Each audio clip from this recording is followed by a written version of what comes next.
advancing Jamaica's inclusive and proactive foreign policy, and securing its trade interests abroad. These were the key tasks championed by the Ministry of Foreign Affairs and Foreign Trade in 2014 to maximize Jamaica's growth and development objectives.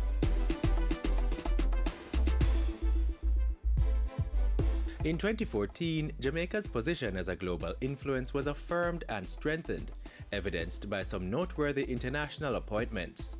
International jurist Patrick Robinson became only the second Caribbean person elected to serve as a judge in the International Court of Justice (ICJ).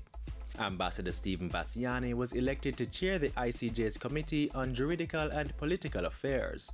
Jamaica's permanent representative to the United Nations, Ambassador Courtney Rattray, was appointed chair of the UN Intergovernmental Negotiations on Security Council Reform. Kurt Davis was elected to represent Jamaica as vice chair of the Social, Humanitarian and Cultural Committee, which addresses human rights and social development matters. And Jamaican national Caroline Gardner was re-elected to serve on the International Civil Service Commission of the UN for the period 2015 to 2018. Last year, the Foreign Affairs Ministry made several important appointments and engaged in various bilateral discussions to tighten the bonds of mutually beneficial friendship with other nations. 3 new High Commissioners were appointed to serve in Canada, South Africa, and Trinidad and Tobago. The country engaged its partners in high-level meetings involving CARICOM, Cuba, Latin America, Japan, and China. On home soil, Jamaica celebrated 50 years of diplomatic relations with Japan, as well as 20 years of CARICOM-Japan relations, 50 years of Jamaica-Egypt relations, and 20 years of diplomatic relations between Jamaica and South Africa. 2014 found the Foreign Affairs Ministry using several regional and international platforms to protect the free movement and trade competitiveness of Jamaicans and promote development. In September, the Foreign Affairs Minister signed a €46 million agreement with the European Union to bolster development support in the areas of environment, climate change, and the rule of law under the National Indicative Program. The ministry also signed several bilateral agreements with Brazil, including air services, defense cooperation, and tax information exchange, as well as a joint communique to strengthen people-to-people linkages, trade, and economic ties. Other bilateral discussions focused on greater cooperation in the field of energy, with particular emphasis on the role of biofuels as a key instrument of sustainable development. Jamaica and Nigeria also renewed bilateral agreements on economic, scientific, technical, and cultural cooperation.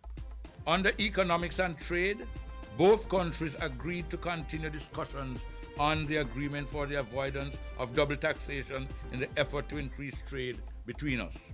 Closer to home, Jamaica ratified an agreement in April for regional cooperation on natural disasters. Meanwhile, the Foreign Affairs Ministry pushed for the private sector to be incorporated within the CARICOM Council on Trade and Economic Development, COTED.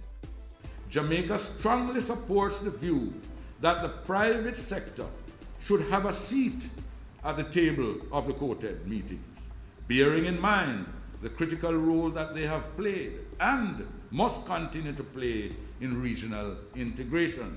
There were also advances in air services and free movement within and outside the region.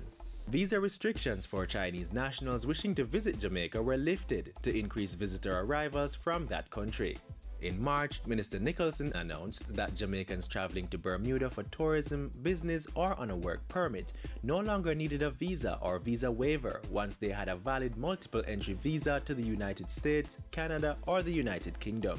This is indeed a welcome development for Jamaicans who propose to visit Bermuda, and comes just a few weeks after I had signed with the Foreign Minister of Brazil here in Kingston an agreement to facilitate a visa-free travel of Jamaican nationals to that country. And Jamaica and other Caribbean countries celebrated victory in the fight to revise the contentious UK air passenger duty.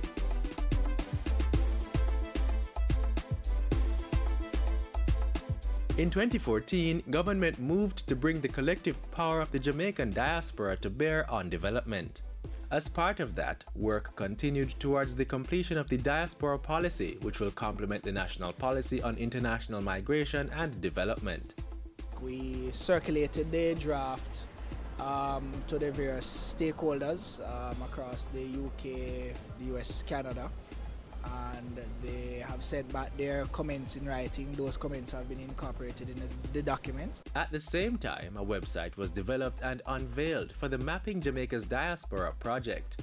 The project aims at gathering data on the location, interests, skills, and financial and technical resources of Jamaicans in the diaspora, so government can engage them for services, products, investment, and other development opportunities.